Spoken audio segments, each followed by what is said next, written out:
Burkina, vos quotidiens de ce jour se sont intéressés à l'annonce du retour de la dépouille d'Étienne Tshisekedi en RDC. La situation politique au Bénin est également évoquée par vos journaux qui se sont focalisés aussi sur la négociation avortée entre le gouvernement et les syndicats. Vincent Kiendrebeogo. Dialogue, gouvernement, syndicat, les partenaires sociaux claquent la porte. Titre citoyen à sa une. L'IUTS, impôt unique sur le traitement des salaires, prélevé sur les primes et indemnités servies aux travailleurs du public et du privé constitue le point de blocage. L'Union d'action syndicale exigeant du gouvernement de régler d'abord ce problème conformément à ses engagements d'il y a 2 ans avant toute discussion.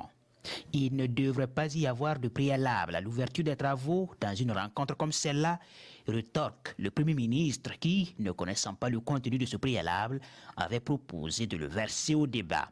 Pendant ce temps, les travailleurs de la santé tendent leur ordonnance au gouvernement. Une ordonnance à honorer sous 96 heures, le temps de la grève du Sinicha dont l'observateur Palga fait le constat au premier jour.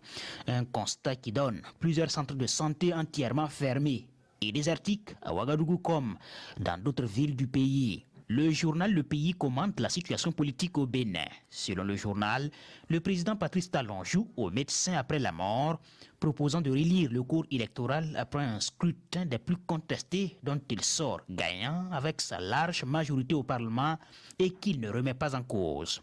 C'est dire que l'opposition politique béninoise devra supporter une gouvernance sans contre-pouvoir au Parlement. Et selon Le Pays, cette opposition risque de déplacer le débat dans la rue et l'héritage politique du pays qui était l'un des phares de la démocratie en Afrique se retrouve vendangé. Retour annoncé de la dépouille mortelle d'Étienne Tshisekedi en RDC, requiem filial à un père totémique, écrit aujourd'hui au Faso. Même si le père est mort sans se faire élire, une rédemption post-mortem se réalise à travers le fils devenu président. Et selon l'observateur Palga, les obsèques risquent d'être plus à la hauteur du fils éploré que du défunt.